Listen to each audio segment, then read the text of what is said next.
Welcome to Kitchen Table Guitars.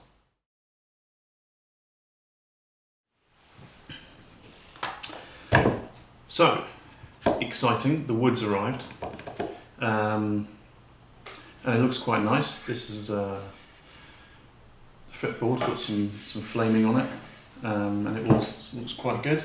This is quartz sawn. So the problem is though, it's not very, it's not flat or straight or true. So this has got a bit of a twist to it, it's got a bit of a bend to it, a bit rough on both sides.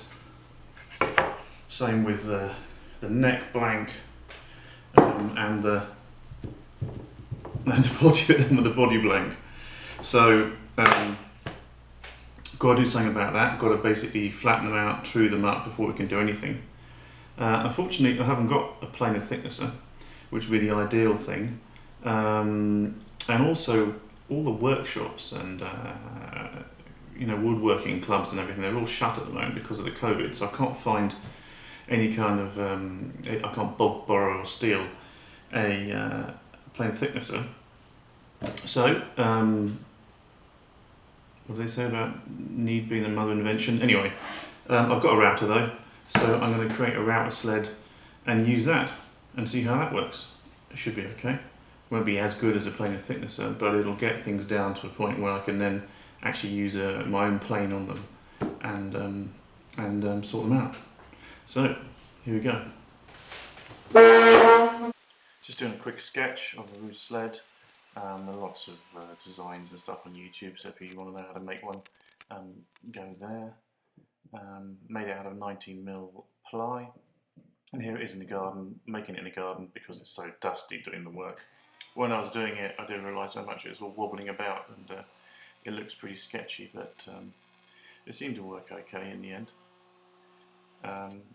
The other thing I'd definitely recommend is you really want to be using some form of mask when you're doing this, because honestly the dust just is amazing. And you know, doing it in the garden or outside if you can is just the best thing, because everything gets covered in dust.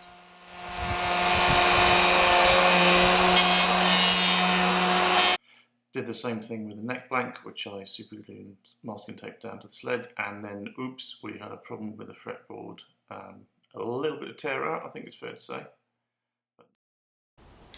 So yesterday I did the flattening of the stock using the router sled, and it seems to have worked quite well in the main, with one notable exception.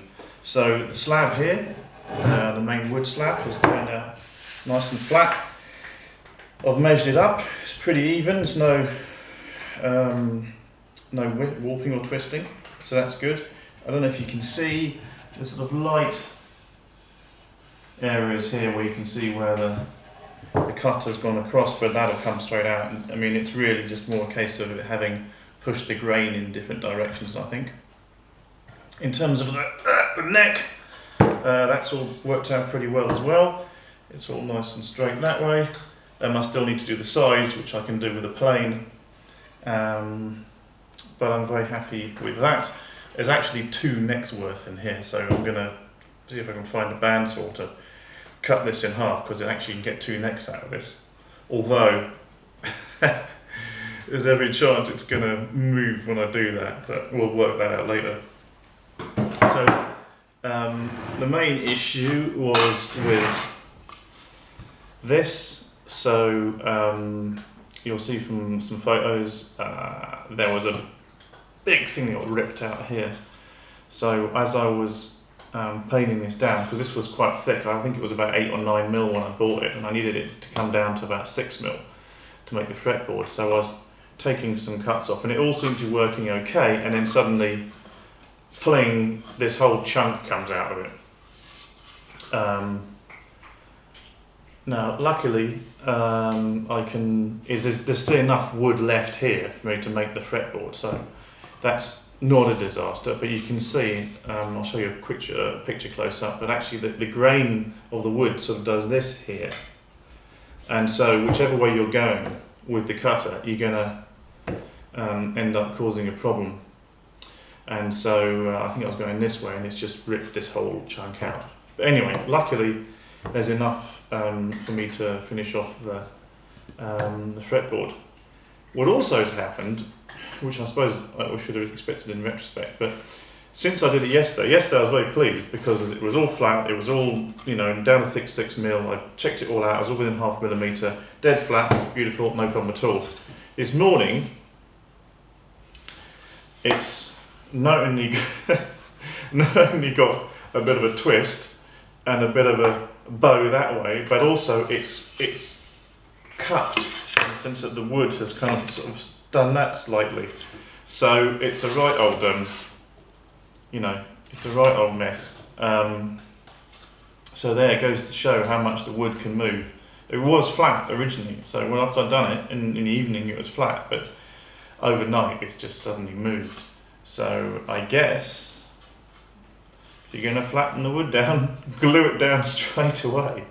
We'll be able to resurrect this. Obviously, if it's got a dip, if it's got a, you know, if it's got a bend that side, well, I'm going to put a radius on it anyway. So, okay, so I have to put less of a radius. And all I need to do then is effectively take down these edges here. And it's a fairly flexible bit of wood, so I should be able to get it flattened down. And once it's glued to this thing here, it should be okay. But there you go. I mean, I guess even if you glued it down when it was flat, the stresses would come out of it and act on the neck. So maybe you're better off leaving it to de-stress, as it were, and then remachine it, and then go for it. But there's the thing. You know, you pay what you get for in terms of the wood. But anyway, the rest of it worked okay, so I'm happy with that.